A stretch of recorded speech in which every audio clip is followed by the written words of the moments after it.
Praise the Lord. கர்த்தருக்கு சோத்திரம். கர்த்தர் உங்களை ஆசீர்வதிப்பார். இந்த காணொளியை பார்க்கும் யாவருக்கும் இயேசுவின் நாமத்தில் இனிய வணக்கங்கள். இந்த நாளில் நாம் கேட்கப் போகிற வேத வார்த்தையின் தலைப்பு அழைப்பும் ஆசீர்வாதமும். அழைப்பும் ஆசீர்வாதமும். தேவன் ஒரு மனிதனை பல விதங்களில் அழைக்கின்றார். அவரிடத்தில் அப்படி அழைக்கும்போது அந்த அழைக்கப்பட்ட மனிதன் கீழ்ப்படிந்து அவரிடத்தில் வரும்போது அந்த மனிதனை தேவன் அளவில்லாமல் ஆசீர்வதிக்கின்றார். அப்படி வேதத்தில் தேவன் யாரை அழைத்தார், அந்த மனிதன் வந்து எப்படி ஆசீர்வதிக்கப்பட்டார்கள் என்பதை குறித்து வேத வசன அடிப்படையில் நாம் தேவனுடைய வார்த்தையை கேட்போம். ஆதியாகமம் 12:1-2 வசனங்கள். கர்த்தர் ஆபிரகாமை நோக்கி, நீ உன் தேசத்தையும் உன் இனத்தையும் உன் தகப்பனுடைய வீட்டையும் விட்டு புறப்பட்டு நான் உனக்கு காண்பிக்கும் தேசத்திற்கு போ. நான் உன்னை பெரிய ஜாதியாக்கி உன்னை ஆசீர்வதித்து உன் பேரை பெருமைப்படுத்துவேன். நீ ஆசீர்வாதமாய் இருப்பாய். தேவன் ஆபிரகாமுக்கு ஒரு அழைப்பை கொடுக்கின்றார். என்ன அழைப்பு என்றால், ஆபிரகாம் இருக்கின்ற அந்த இடத்தை விட வேண்டும், தன்னுடைய சொந்த பந்த ஜனங்களை விட வேண்டும், ஆபிரகாமுடைய சொந்த தகப்பனுடைய அந்த வீட்டை விட வேண்டும். இதை விட்டு தேவன் ஆபிரகாமுக்கு காண்பிக்கிற ஒரு இடத்துக்கு போகணும். இதுதான் அழைப்பு. இந்த அழைப்பு சாதாரண ஒரு விஷயம் அல்ல. இது ஈஸியான ஒன்றும் அல்ல. ஏனென்றால் ஆபிரகாம் இப்போது இருக்கிற இடத்தில் எல்லாவித ஆசீர்வாதங்களும், பாதுகாப்பு, தேவைகள், சந்தோஷம் எல்லாமே இந்த இடத்துல கிடைத்து கொண்டு இருக்கிறது. இப்போ தேவனுடைய அழைப்பு எப்படி இருக்குது என்றால், அவர் காண்பிக்கிற ஒரு இடத்துக்கு போகணும். என்ன இடம்னு தெரியல, அங்கே உள்ள சூழ்நிலைகள் தெரியல, அங்கே எந்த மாதிரி வாழ போகிறோம், எந்த மாதிரி சாப்பிட போகிறோம், எந்த மாதிரி சூழ்நிலைகள் இருக்கும், எதுவுமே ஆபிரகாமுக்கு தெரியல. இப்படியாப்பட்ட ஒரு அழைப்பை தான் தேவன் ஆபிரகாமுக்கு கொடுத்திருந்தார். அந்த அழைப்பிற்கு ஆபிரகாம் என்ன செய்தார்? ஆதியாகமம் 12:4 வசனம். கர்த்தர் ஆபிரகாமுக்கு சொன்னபடியே அவன் புறப்பட்டு போனான். தேவன் கொடுத்த அழைப்பிற்கு ஆபிரகாம் அப்படியே கீழ்ப்படிந்து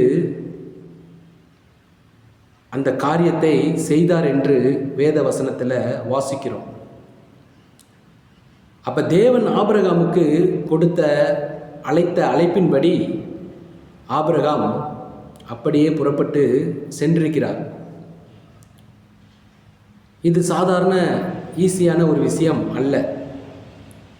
சொந்த இடத்தையும் சொந்த ஜனங்களையும் தகப்பனுடைய சொந்த வீட்டையும் அங்குள்ள ஆசீர்வாதங்களையும் விட்டுட்டு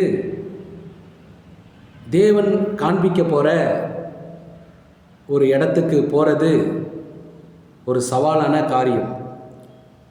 ஆனால் ஆபிரகாம் அதை செய்தார். காரணம், அழைத்தது இயேசு, அழைத்தது தேவன். அழைத்த தேவன் மெய்யான தேவன் என்று விசுவாசிக்கின்றான். அழைத்த தேவன் கைவிட மாட்டார் என்று விசுவாசிக்கிறான். அழைத்த தேவன் நிச்சயம் ஆசீர்வதிப்பார் என்று ஆபிரகாம் விசுவாசிக்கின்றார். இதற்கு மேலாக தேவன் அழைத்த அந்த அழைப்பை ஆபிரகாம் முக்கியத்துவப்படுத்துகிறார். இப்படி இந்த அழைப்பிற்கான முக்கியத்துவப்படுத்தி ஆபிரகாம் அந்த அழைப்பை செய்தபோது, நிறைவேற்றின போது, அந்த அழைப்பை நோக்கி பயணத்தை தொடர்ந்த போது அந்த அழைப்பை கொடுத்த தேவன் ஆபிரகாமுக்கு என்ன செய்தார்? ஆதியாகமம் 13:2 ஆபிரகாம் மிருக ஜீவன்களும் வெள்ளியும் பொன்னுமான ஆஸ்திகளை உடைய சீமானாயிருந்தான். தேவன் கொடுத்த அழைப்பை ஏற்று சென்ற ஆபிரகாமுக்கு தேவன் ஆசீர்வாதத்தை அளவில்லாமல் கொடுத்தார். அந்த ஆசீர்வாதத்தினால் ஆபிரகாம் சீமானாய் இருந்தார் என்பதான வசனத்தை நாம் வாசிக்கின்றோம். அந்த ஆசீர்வாதம் எவ்வளோ பெருக்கமாக எவ்வளோ பெரிதாக இருந்ததென்றால் ஆதியாகமம் 13:5-6 ஆபிரகாமுடனே வந்த லோத்துக்கும் ஆடு மாடுகள் கூடாரங்களும் இருந்தன.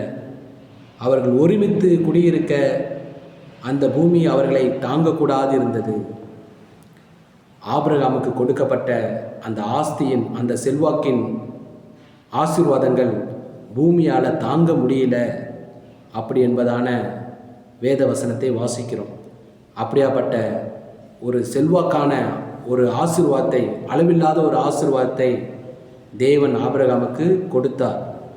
காரணம், தேவன் அழைத்த அந்த அழைப்புக்கு ஆபிரகாம் தன் இருந்த சொந்த இடம், சொந்த பந்த ஜனங்கள், சொந்த தகப்பனுடைய வீடு, அதில் உள்ள ஆசீர்வாதம் எல்லாவற்றையும் தூக்கி எறிந்துவிட்டு தேவனுடைய அழைப்பை முக்கியப்படுத்தி தேவன் எனக்கு ஆசீர்வாதத்தை தருவார் என்று நம்பி விசுவாசித்து அந்த அழைப்பை ஏற்று வந்த ஆபிரகாமை ஆண்டவர் அளவில்லாமல் ஆசீர்வதித்தார்.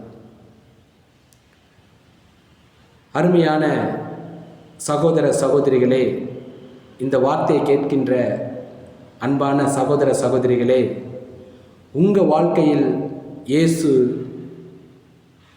இப்படியாப்பட்ட ஒரு அழைப்பை கொடுத்திருந்தால், ஏதோ விதத்தில் உங்களை அழைத்திருந்தால், நீங்கள் அந்த அழைப்புக்கு கீழ்ப்படிந்து வாருங்கள். ஏதோ விதத்தில் உங்களுக்கு அந்த அழைப்பு வந்திருக்கலாம். உங்களுடைய பிரச்சனைகளில் வாழ்ந்து கொண்டிருக்கும் போது, வியாதிகள், கண்ணீர், கடன் பிரச்சனை, இப்படி பலவித பிரச்சனைகளில் வாழ்ந்து கொண்டிருக்கும் போது, ஏதோ ஒரு விதத்தில் ஏதோ ஒரு நபர் மூலியமாக, உங்களுக்கு தெரிந்தவர்கள் மூலியமாக, இல்லை இயேசுடைய ஊழியத்தை செய்கிற ஊழியக்காரர்கள் மூலியமாக, ஏதோ ஒரு மூலியமாக உங்களுக்கு இயேசுவினிடத்தில் வரக்கூடிய, உங்கள் வாழ்க்கையில் இருக்க பிரச்சனையை மாற்றக்கூடிய ஒரு அழைப்பு வந்திருக்கலாம், அல்லது இனி வரலாம். அப்படி வரும்போது அந்த வாய்ப்பை, அந்த அழைப்பை நீங்கள் தவற விட்டுறாதீர்கள். ஆபிரகாமை அழைத்து அளவில்லாமல் ஆசீர்வதித்த இயேசு உங்களை அழைக்கும்போது, ஒருவேளை உங்களை அழைத்திருந்தால் நீங்கள் அவரிடத்தில் வாருங்கள். அவர் உங்களை நிச்சயம் ஆசீர்வதிப்பார். அது மாத்திரமல்ல, உங்கள் வாழ்க்கையில் உள்ள பிரச்சனைகளையும் அவர் நீக்க, தீர்க்க, விடுதலை கொடுக்க வல்லவராக இருக்கிறார். அவர் அழைக்கும் அந்த அழைப்பை ஏற்று அவரிடத்தில் வரும்போது நிச்சயம் ஒரு பெரிய மாற்றத்தை பார்க்க முடியும். ஆபிரகாம் எப்படி அழைத்த போது வந்து பெரிய ஒரு அளவில்லாத ஆசீர்வாதத்தை பெற்றுக்கொண்டாரோ, அதே போல இயேசு ஏதோ ஒரு விதத்தில் உங்களை அழைக்கும் போது, இந்த வார்த்தையை கேட்குற அருமையான சகோதர சகோதரிகளே, உங்களை இயேசு அழைக்கும்போது, ஏதோ ஒரு விதத்தில் ஏதோ ஒரு நபர் மூலியமாக அவர் அழைக்கும்போது நீங்கள் அவரிடத்தில் வாருங்கள். அப்படி வரும்போது இயேசு ஆபிரகாமை அழைத்து எப்படி அளவில்லாமல் ஆசீர்வதித்தாரோ, அதே போல உங்களையும் அழைக்கிறவர் நிச்சயம் ஆசீர்வதிப்பார். உங்கள் வாழ்க்கையில் இருக்கிற வறுமைகள் மாறும், தரித்திரங்கள் மாறும். உங்களையும் அவர் அளவில்லாமல் ஆசீர்வதிப்பார். அதற்கு நீங்கள் அவர் அழைக்கும்போது, ஒருவேளை அழைத்திருந்தால் இந்த வார்த்தையின் மூலம் இப்போது அவரை தேடி வாருங்கள். நிச்சயமாக அவர் உங்களை அளவில்லாமல் ஆசீர்வதிப்பார். அது மாத்திரமல்ல, நீங்கள் அந்த அழைப்பை ஏற்று வரும்போது உங்கள் வாழ்க்கையில் இருக்க எல்லா பிரச்சனைகளையும் அவர் நீக்கவும் அவர் வல்லவராக இருக்கிறார். ஆனபடினாலே ஏற்கனவே உங்களை ஒருவேளை ஏதோ ஒரு விதத்தில் ஏதோ ஒரு நபர் மூலியமாக இயேசு உங்களை அழைத்திருந்தால் நீங்கள் அவரிடத்தில் இந்த வார்த்தையை கேட்டதன் மித்தம் வாருங்கள். இல்லை இப்போது கேட்குற இந்த வார்த்தையின் மித்தம் நீங்கள் அவரிடத்தில் வாருங்கள். அப்படி வருவதன் மூலம் உங்கள் வாழ்க்கை ஆசீர்வாதமாக மாறும். உங்கள் வாழ்க்கையில் இருக்க பிரச்சனைகள் நீங்கும். ஏனென்றால் ஆபிரகாமை அழைத்து அளவில்லாமல் ஆசீர்வதித்த தேவன் அதை உங்களுக்கும் செய்ய வல்லவராக இருக்கிறார். அழைப்பும் ஆசீர்வாதமும் என்ற தலைப்பில் தேவன் பேசின வார்த்தைகளுக்காக தேவனுக்கு நன்றி. கர்த்தர் உங்களை ஆசீர்வதிப்பார். ஆமேன். Praise the Lord.